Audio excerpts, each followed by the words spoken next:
Bonjour à tous et bienvenue sur Sharks TV pour cette nouvelle semaine. On se retrouve avec Sharks Débrief pour revenir sur la belle victoire des Sharks face à Évreux avec Jean-Marc Panza. Salut Jean-Marc. Salut. Alors Jean-Marc, on va revenir sur cette victoire 79-59 des Sharks où Antibes a pris les devants assez vite. On a vu tout de suite, vous avez mis une grosse intensité. En défense, vous étiez là, Évreux n'avait pas de solution.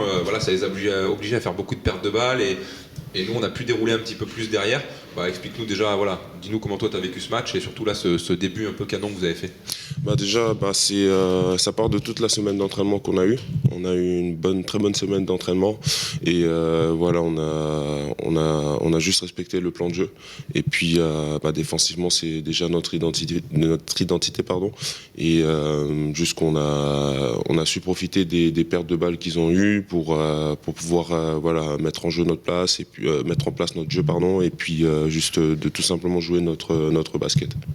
Et puis on avait vu du coup au début du match des changements dans le 5 majeur, notamment du coach qui nous a dit après le match en conférence de presse que il maintenait tout le monde sous pression et il voulait que chacun apporte, que ce soit dès le début dans le 5 ou en sortant du banc. On a vu notamment Tim sortir du banc pour une fois et apporter vachement avec la plus grosse éval du match. Toi on a vu que tu as apporté, tu fais aussi 18 dévals, etc.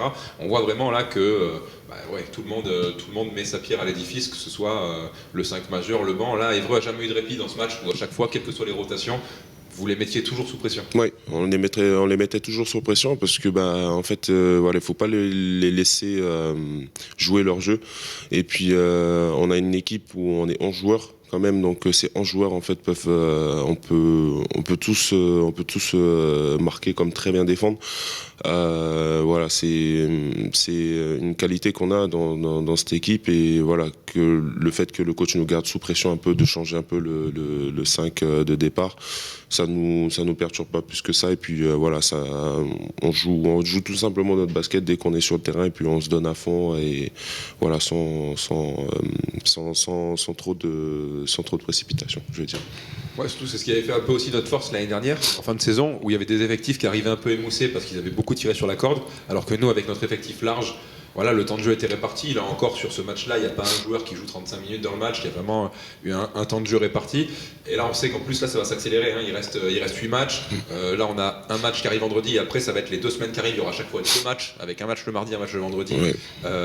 C'est important aussi de pouvoir, entre guillemets, bien disperser le temps de jeu à tout le monde pour arriver vers la fin de saison quand ça va être important et que tout le monde soit encore relativement frais par rapport à d'autres équipes où des gars auront joué 35 minutes par match toute la saison. C'est ça parce que l'année dernière ce qui nous manquait en finale par exemple c'est que on manquait de fraîcheur et le fait d'avoir un effectif aussi élargi en fait personne ne joue plus de 30 minutes, donc c'est une bonne chose. Comme tu l'as dit, on garde cette fraîcheur et puis surtout beaucoup de constance aussi jusqu'à la fin de saison qui va être vraiment très, très charnière et très, très importante.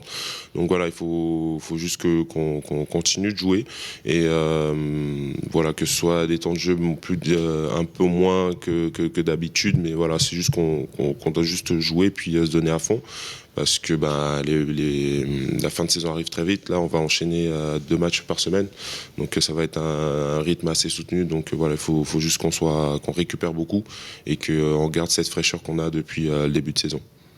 Pour se projeter un peu sur le match qui arrive là contre Chalon-Reims, c'est aussi une très forte équipe de la Ligue puisqu'ils étaient en pro l'année dernière en Betclic Elite.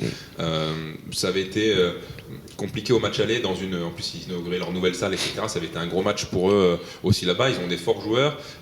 Comment tu vois un petit peu ce match là qui va être un gros choc à l'Azur Arena vendredi? Ça va être un très gros choc déjà parce que ils étaient en pro l'année dernière, donc ils ont une très belle équipe. Ça va être un match assez intense et physique aussi. On va se battre et puis se donner à fond pour gagner le match. Et puis surtout jouer notre jeu et puis respecter le plan de jeu que le coach nous mettra en place. On suivra ça vendredi soir avec les Sharks Antibes pour, on espère, une nouvelle victoire des Sharks qui ferait du bien. Là, c'est vrai qu'au classement, on est 6e, on peut regarder devant, mais il faudra aussi pas trop un peu regarder derrière parce qu'il n'y a pas encore beaucoup d'écart. C'est vrai qu'on connaît la Pro B, tout peut se jouer. Là, il reste 8 matchs. On a quelques victoires d'avance pour les playoffs, mais il faudra rien lâcher jusqu'au bout. Merci Jean-Marc en tout cas. Merci à vous. Avant de se quitter, vous n'oubliez pas le petit jeu de la semaine. On ne vous oublie pas nous non plus sur Sharks TV pour gagner cette casquette Sharks Antibes. L'été arrive là, hein. On pense à la casquette, on pense au chapeau.